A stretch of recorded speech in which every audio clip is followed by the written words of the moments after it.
जिनकी गोदी में हिमाचल सुता, पार्वती जी मस्तक पर गंगा जी, ललाट पर द्वितीय का चंद्रमा, कंठ में हलाहल विष और वक्ष स्थल पर सर्पराज शेष जी सुशोभित हुए, भस्म के विभूषित, देवताओं के में श्रेष्ठ, सर्वेश्वर संहार करता या भक्तों के पापनाशक, सर्वव्यापक कल्याण रूप चंद्रमा के समान सुवर्ण शुभ्र वर्ण श्री शंकर जी सदा मेरी रक्षा करें।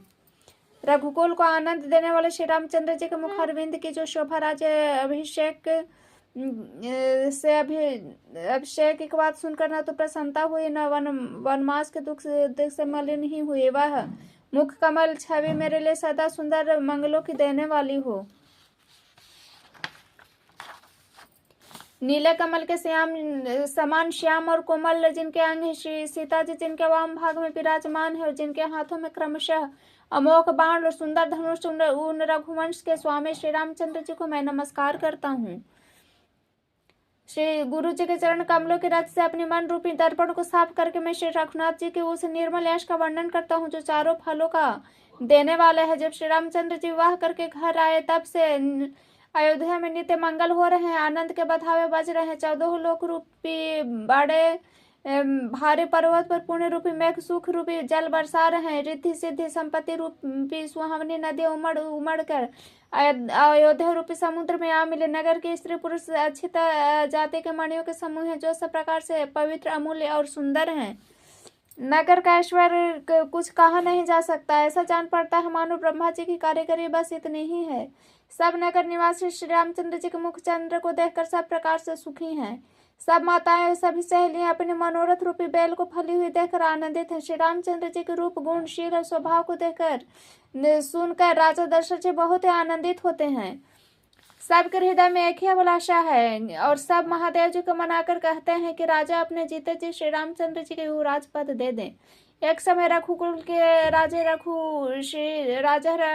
दशरथ जी अपने सारे समाज सहित राज्यसभा में विराजमान थे। महाराज सभी पुण्यों की मूर्ति उन्हें श्री रामचंद्र जी का सुंदर यश सुनकर अत्यंत आनंद हो रहा है।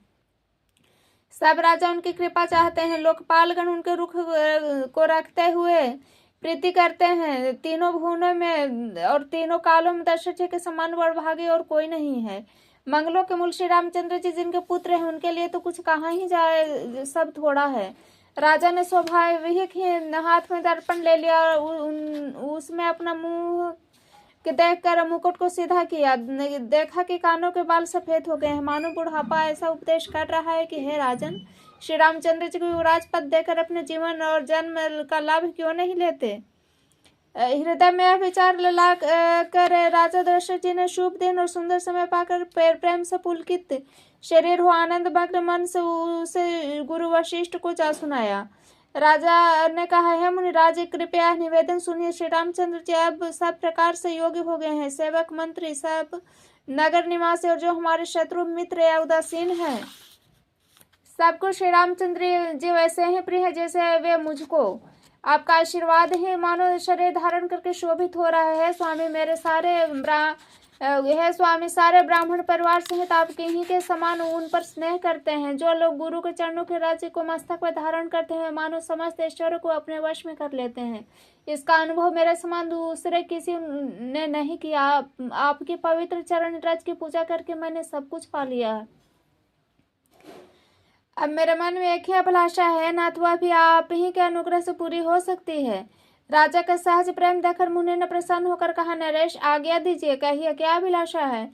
राजन, आपका नाम और यश संपूर्ण मन चाहे वस्तुओं को देने वाला है। राजाओं के मुकुटमणि, आपके मन की अभिलाषा फल का अनुगमन करते हैं, अर्थात आपकी इच्छा करने के लिए पहले ही फल उत्पन्न हो जाता है। अपने जी में गुरु जी को सब प्रकार से प्रसन्न जानकर हर्षित होकर राजा कोमल वाणी से बोले, हे नाथ, श्री रामचंद्र जी को युवराज कीजिए, कृपा करके कहिए जो तैयारी की जाए। मेरे जीते जी आनंद उत्सव हो जाए जिससे सब लोग अपने नेत्रों का फल प्राप्त कर सके। प्रभु, आपके प्रसाद से शिव जी ने सब कुछ निभा दिया, केवल यही एक लालसा मन में रह गई है। इस लालसा का पूर्ण हो जाने पर फिर सोच नहीं, शरीर रहे या चला जाए, इससे मुझे पीछे पछतावा न हो। दशरथ जी के मंगल और आनंद के मूल सुंदर वचन सुनकर मुनि बहुत प्रसन्न हुए और बोले, हे राजन सुनिए, जिनके मुख विमुख होकर लोग पछताते हैं और जिनके भजन बिना जी की जलन नहीं जाती, वही स्वामी श्री राम जी आपके पुत्र हुए हैं, जो पवित्र प्रेम के अनुगामी, इसी से तो प्रेम वर्ष आपके पुत्र हुए हैं। हे राजन, अब देर न कीजिए, शीघ्र सब सामान सजाए। शुभ दिन और मंगल, सुंदर मंगल तभी है जब श्री रामचंद्र जी युवराज हो जाएं। राजा आनंदित होकर महल में आए। उन्होंने सेवकों को तथा मंत्री सुमंत्र को बुलवाए। उन लोगों ने जय जीव कर सिर नवाए। तब राजा ने सुंदर मंगलमय वचन श्री रामचंद्र जी को युवराज पद देने का प्रस्ताव सुनाए और कहा, यदि पंचों को आप सबको यह मत अच्छा लगे तो हृदय में हर्षित होकर आप लोग श्री रामचंद्र जी का राज तिलक कीजिए। इस प्रियवाणी को सुनते ही मंत्री ऐसा आनंदित हुए मानो उनके मनोरथों रूपे पौधे पर पानी पड़ गया है। मंत्री हाथ जोड़कर विनती करते हैं कि हे जगतपति, आप करोड़ों वर्ष जिए, आपके जगत भर का मंगल करने वाला भला काम सोचा है। हे नाथ, शीघ्रता कीजिए, देर न लगाइए। मंत्री की सुंदर वाणी सुनकर राजा ऐसे आनंदित हुआ मानो बढ़ी हुई बेल सुंदर डाली का सहारा पा गई हो।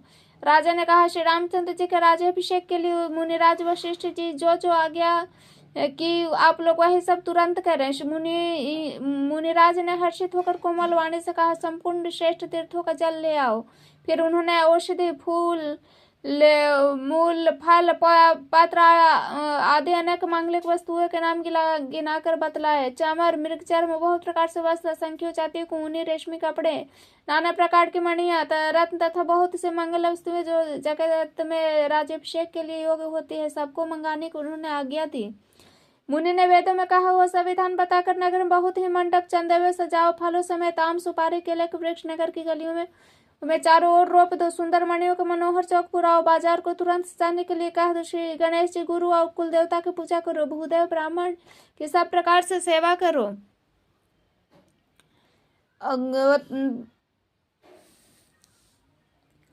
ध्वजा, पताका, तोरण, कलश, घोड़े, रथ, हाथी सबको सजाओ। मुनिश्रेष्ठ वशिष्ठ जी के वचनों को शिरोधार्य करके सब लोग अपने अपने काम में लग गए। मुनीश्वर ने जिसको जिस काम के लिए आगे दी, उसने वह काम इतनी शीघ्रता से कर डाला कि मानो पहले ही से कर रखा हो। राजा, ब्राह्मण, साधु देवताओं को पूज रहे हैं और श्री रामचंद्र जी के लिए सब मंगल कार्य कर रहे हैं। श्री रामचंद्र जी के राज्याभिषेक की सुहावनी खबर सुनते ही अवध भर में बड़ी धूम से धावे बजने लगे। श्री रामचंद्र जी और सीता जी के शरीर में भी शुभ शगुन सूचित हुए। उनके सुंदर मंगल अंग फड़कने लगे। पुलकित होकर वे दोनों प्रेम सहित एक दूसरे से कहते हैं कि सब शगुन भरत के आने की सूचना देने वाले हैं। उनको मामा के घर गए बहुत दिन हो गए, बहुत ही अवसर आ रही है, बार बार उनसे मिलने की मन में आती है। शकुनों से प्रिय भरत के मिलने का विश्वास होता है। भरत के समान जगत में हमें कौन प्यारा है। शकुन का बस यही फल है, दूसरा नहीं। श्री रामचंद्र जी को अपने भाई भरत के दिन रात ऐसा सोच रहता है जैसे कछुए का हृदय अंडों में रहता है। उसी समय यह परम मंगल समाचार सुनकर सारा निवास हर्षित हो उठा, जैसे चंद्रमा को बढ़ते तक समुद्र में लहरों का विलास सुशोभित होता है। सबसे पहले रनिवास में जाकर उन्होंने ये वचन सुनाए। उन्होंने बहुत से आभूषण और वस्त्र पाए। रानियों का शरीर प्रेम से पुलकित हो उठा, मन में प्रेम मग्न हो गए। वे सब मंगल कलश सजाने लगी। सुमित्रा जी मणियों और रत्नों से बहुत प्रकार से अत्यंत सुंदर और मनोहर चौक पूरे आनंद में मग्न हुई। श्री रामचंद्र जी के माता कौशल्या जी ब्राह्मणों को बुलाकर बहुत दान दिए। उन्होंने ग्राम देवियों, देवताओं और नागों की पूजा की और बलि भेंट देने को कहा, अर्थात कार्य सिद्ध होने पर फिर पूजा करने की मनौती मानी और प्रार्थना की कि जिस प्रकार से श्री रामचंद्र जी का कल्याण हो, दया करके वही वरदान दीजिए। कोयल से मीठी वाणी वाले, चंद्रमा के समान मुख वाले, हिरण के बच्चे से नेत्रों वाली स्त्री मंगल गान करने लगी। श्री रामचंद्र जी का राज्याभिषेक सुनकर सभी स्त्री पुरुष हृदय में हर्षित हो उठे। विधाता को अपने अनुकूल समझकर सब सुंदर मंगल साज सजने लगे। तब राजा ने वशिष्ठ जी को बुलाया, शिक्षा देने के लिए श्री रामचंद्र जी के महल में भेजा। गुरु का आगमन सुनते ही श्री रघुनाथ जी ने दरवाजे पर आकर उनके चरण मस्तक नवाया। आदर पूर्वक अर्घ देकर उन्हें घर लाए। षोडोपचार से पूजा करके उनका सम्मान किया। फिर सीता जी सहित उनके चरण स्पर्श किए। कमल के समान दोनों हाथ जोड़कर श्री रामचंद्र जी बोले, यद्यपि सेवक के घर स्वामी का पधारना मंगलों का मूल है, अमंगलों का नाश करने वाला है, तथापि है नाथ उचित तो यही था कि प्रेम पूर्वक दास को ही कार्य के लिए बुला लेते। ऐसी ही नीति है। परंतु प्रभु आपने प्रभुता को छोड़कर स्वयं यहाँ पधार कर जो स्नेह किया, इससे यह घर पवित्र हो गया है। गोसाई जो आ गया हो मैं वही करूं। स्वामी सेवा में सेवक का लाभ है। श्री रामचंद्र के प्रेम में सने हुए वचनों को सुनकर मुनि वशिष्ठ जी ने श्री रघुनाथ जी की प्रशंसा करते हुए कहा, हे राम, भला आप ऐसा क्यों न कहें, आप सूर्यवंश के भूषण जो हैं। श्री रामचंद्र जी के गुणशील स्वभाव का बखान करके मुनिराज ने प्रेम से पुलकित होकर बोले, हे श्री रामचंद्र जी, आप राजा दशरथ जी ने राज्य अभिषेक की तैयारी की, वे आपको युवराज पद देना चाहते हैं। इसलिए हे राम जी, आज आप उपवास हवन आदि विधि पूर्वक संयम कीजिए, जिससे विधाता कुशल पूर्वक इस काम को निभाह दे, सफल कर दे। गुरु जी की शिक्षा देकर राजा दशरथ जी के पास चले। श्री रामचंद्र जी के हृदय में इस बात का खेद हुआ कि हम सब भाई एक ही साथ जन्मे, खाना सोना, लड़कपन, खेल कूद, कंछेदन, यज्ञोपवीत, विवाह आदि उत्सव सब साथ साथ ही हुए, पर इस निर्मल वंश में यही एक अनुचित बात हो रही है। सब भाइयों को छोड़कर राज्य अभिषेक एक बड़े का ही होता है। प्रभु श्री रामचंद्र जी का यह सुंदर प्रेम पूर्वक पश्चातावा भक्तों के मन की कुटिलता को हरण करे। उसी समय प्रेम अवनत में मग्न लक्ष्मण जी आए। रघुकुल रूपी कुमुद के खिलाने वाले चंद्रमा श्री रामचंद्र जी ने प्रिय वचन कहकर उनका सम्मान किया। बहुत प्रकार से बाजे बज रहे। नगर के अतिशय आनंद का वर्णन नहीं हो सकता। सब लोग भरत जी का आगमन मना रहे हैं और कह रहे हैं कि वे शीघ्र आवे, नेत्रों का फल प्राप्त करे। बाजार, रास्ते, घर, गली, चबूतरों पर जहां तहां पुरुष और स्त्री आपस में यही बात करते हैं कि कल वह शुभ लग्न मुहूर्त कितने समय है जब विधाता हमारी अभिलाषा पूरी करेंगे, जब सीता जी सहित श्री रामचंद्र जी स्वर्ण के सिंहासन पर विराजेंगे और हमारा मन चीता होगा। इधर तो यह सब कह रहे हैं कल कब होगा, उधर कुचक्री देवता विघ्न मना रहे हैं।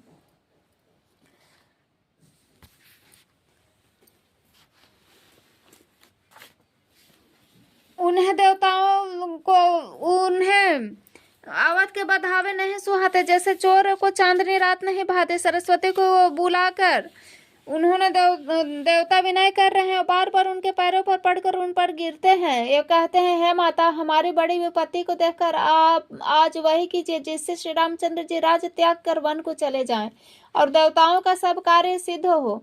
देवताओं की विनती सुनकर सरस्वती जी खड़ी खड़ी पछता रहे हैं कि हाय, मैं कमल वन के लिए हेमंत ऋतु रात हुई। उन्हें इसी प्रकार पछताते देख देवता फिर विनय करके कहने लगे, हे माता, इसमें आपको जरा भी दोष न लगेगा। श्री रघुनाथ जी विषाद और हर्ष से रहित हैं। आप तो श्री रामचंद्र जी के सब प्रभाव को जानती ही है। जीव अपने कर्मवश ही सुख दुख का भागी होता है, तो देवताओं के लिए हित के लिए आप अयोध्या जाइए। बार बार चरण पकड़कर देवताओं ने सरस्वती जी को संकोच में डाल दिया। तब यह विचार कर चले कि देवताओं की बुद्धि ओछी है, इनका निवास तो ऊंचा है, पर इनकी करनी ये दूसरे का ईश्वर नहीं देख सकते।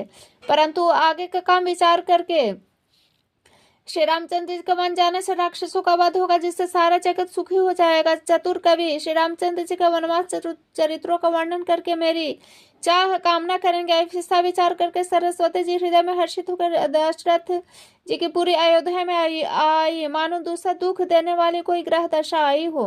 मंथरा नामक कैकेयी की एक मंद बुद्धि दासी थी, जो उसे अपेश की पिटारी बनाकर सरस्वती उसकी बुद्धि फेर कर चली गई।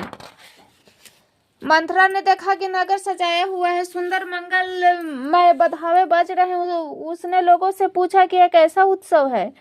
जैसे श्री रामचंद्र जी के राजतिलक की बात सुनते ही उसका हृदय जल उठा और दुर्बुद्धि नीच जाति वाली दासी विचार करने लगी कि किस प्रकार से यह काम रात ही रात में बिगड़ जाए। जैसे कोई कुटिल भिलनी शहद का छत्ता लगा देखकर घात लगाती, उसी तरह किस तरह उखाड़ लूं। वह उदास होकर भरत जी की माता कैकेयी के पास गई। रानी कैकेयी ने हंसकर कहा, तू उदास क्यों है? मंथरा कुछ उत्तर नहीं देती, केवल लंबी लंबी सांसें ले रही है।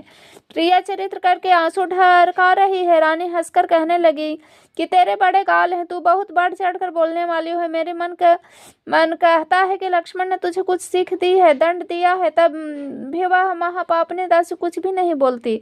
ऐसी लंबी सांसें छोड़े है मानो काली नागिन फुफकार रही हो। तब रानी ने डरकर कहा, अरे कहती क्यों नहीं? श्री रामचंद्र जी, राजा लक्ष्मण, भरत और शत्रुघ्न कुशल तो हैं? यह सुनकर कुबरी मंथरा के हृदय में बड़ी ही पीड़ा हुई।